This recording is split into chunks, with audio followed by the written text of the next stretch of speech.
Hello students, welcome to the solution series of Vikas Gupta. Today we are going to discuss problem number 8 from exercise 1 quadratic equations. Okay. So आपको इस problem में क्या दे रखा है, आपको बोल रखा है कि lambda 1 and lambda 2 are two values of lambda for which the expression this can be resolved as a product of two linear factors then value of 3 lambda 1 plus lambda 2. Basically lambda 1 lambda 2 की value find करनी है. बड़ा वाला जो आएगा वो lambda 1 है. अच्छे से समझना, बिल्कुल प्रॉब्लम बेसिक प्रॉब्लम है, अच्छे से देखना. आपको कंडीशन पता होनी चाहिए कि भाई आपके सेकेंड डिग्री की जो आपके एक्सप्रेशन है वो दो लीनियर फैक्टर में कब रिजॉल्व होता है.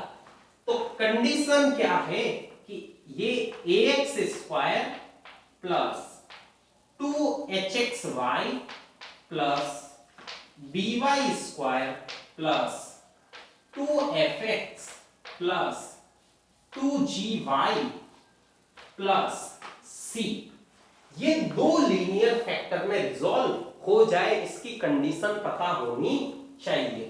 अब यहां पर एक क्वांटिटी डिफाइन होती है डेल्टा. क्या डिफाइन होती है? डेल्टा, जिसकी वैल्यू होती है, ये तुम्हारे स्ट्रेट लाइन में भी काफी यूजफुल है. वैल्यू इसकी आती है a into B into C plus 2fgh minus af square minus bg square minus ch square. अगर ये डेल्टा जो है इक्वल्स टू 0 हुआ तो आपके ये जो फैक्टर दिख रहा है, ये जो आपके एक्सप्रेशन दिख रहा है, वो लीनियर फैक्टर में रिजॉल्व होगा. अब ये इतनी बड़ी क्वांटिटी याद रखने का तरीका बिल्कुल सिंपल है कि आपको याद ऐसे रखना है. देखो जैसे यहां पर a b c और f g h आ रहा है, यहां पर भी a के साथ f, b के साथ g, c के साथ h आ रहा है ना.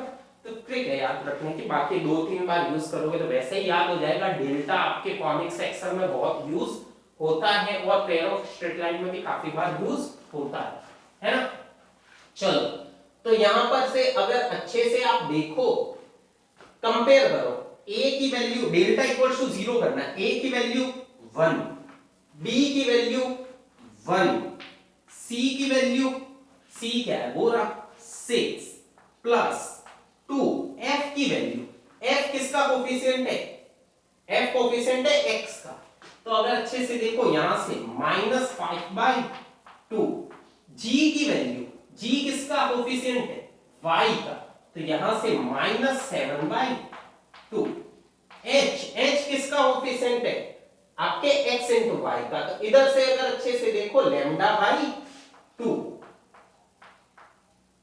λ/2. अच्छा, और आगे अगर आप अच्छे से देखो, हाँ f dh आ गया. अब इक्वल्स टू 0 करोगे तो नेगेटिव वाले सारे उधर ले जाओ, पॉजिटिव हो जाएंगे. a f स्क्वायर, तो a के साथ f स्क्वायर, तो 1 into f स्क्वायर करूंगा तो 25/4. ठीक है. b के साथ g स्क्वायर तो लिखूंगा प्लस 1 into 49/4 प्लस c के साथ h स्क्वायर, तो c आपके आ जाएगा प्लस c कितना है 6 के साथ h स्क्वायर यानी लैम्डा स्क्वायर बाय 4. क्लियर? अच्छा, अब अगर अच्छे से देखो यहां पर ये 6 ऐसे ही रहने दो और ये प्लस में हो जाएगा. तो प्लस का क्या आएगा, 1 2 से 1 2 कैंसिल आउट, ये 4 हो गया तो 35 लैम्डा बाय 4 इक्वल्स टू, सामने अगर अच्छे से देखो 4, तो आप एलसीएम लेकर इधर भी भेज सकते हो. इधर भेजोगे तो ये हो जाएगा आपके 24 और इधर की तरफ आ जाएगा 25 प्लस 49 प्लस 6 लैम्डा स्क्वायर. ठीक है.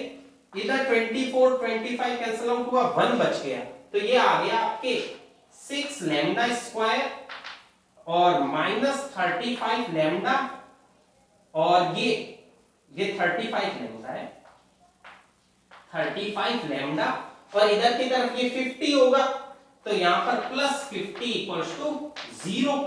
अगर ध्यान से देखो टू कॉमन कुछ कॉमन कुछ नहीं आ रहा, अपन फैक्टराइज करना पड़ेगा इसको लैम्डा 1 लैम्डा 2 निकालने के लिए। तो फैक्टराइज कैसे करोगे, देखो अपन डायरेक्टली क्वाड्रेटिक फॉर्मूला यूज कर लेते हैं, क्योंकि डायरेक्ट फैक्टर तो इसके है तो सही, बट डायरेक्ट रिजॉल्व हो नहीं रहा है। तो देखो लैम्डा की वैल्यू डायरेक्टली माइनस बी, जो आ जाएगा 35 plus minus root over B square minus 4ac। तो इसको ऐसे, ये तरीका है कि भाई आप डायरेक्टली लिख दो, क्योंकि आप कॉमन फैक्टर्स बाहर ले सकते हो। तो 35 इंटू 35 माइनस 4 इंटू 6 इंटू 50। अब अच्छे से देखो, डायरेक्टली आपको कुछ कॉमन आता हुआ दिखाई दे रहा होगा, अपॉन में है 12।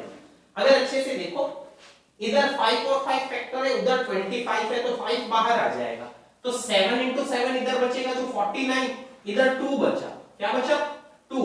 तो अच्छे से देखो 2 इंटू 6 12, 12 इंटू 4 48, इधर 25 तो बाहर आ गया, तो बाहर आ गया 35 प्लस माइनस 5, अंदर स्क्वायर रूट के अंदर अगर ध्यान से देखो, ये 7 इंटू 7 49, और इधर 12 इंटू 4 48, तो ये आ जाएगा 1/12।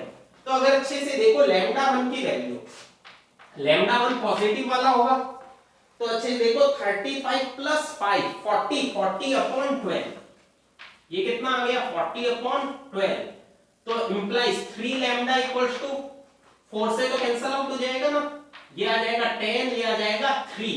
तो 3 लैम्डा 1 इक्वल्स टू कितना आ गया 10, और लैम्डा 2 क्या नेगेटिव वाला होगा, माइनस करोगे तो 30/12। 30/12 अपन को वैल्यू चाहिए 2 लैम्डा की, 2 लैम्डा की चाहिए 6 से, वैसे भी ये कैंसिल आउट हो रहा है, इधर आ जाएगा 6 से 5 टाइम, इधर 6 से आ जाएगा 2 टाइम। तो 2 लैम्डा 2 इक्वल्स टू 5, दोनों को ऐड करोगे तो वैल्यू आ जाएगी 50। कितनी आ जाएगी 15। सो 15 इज द करेक्ट आंसर।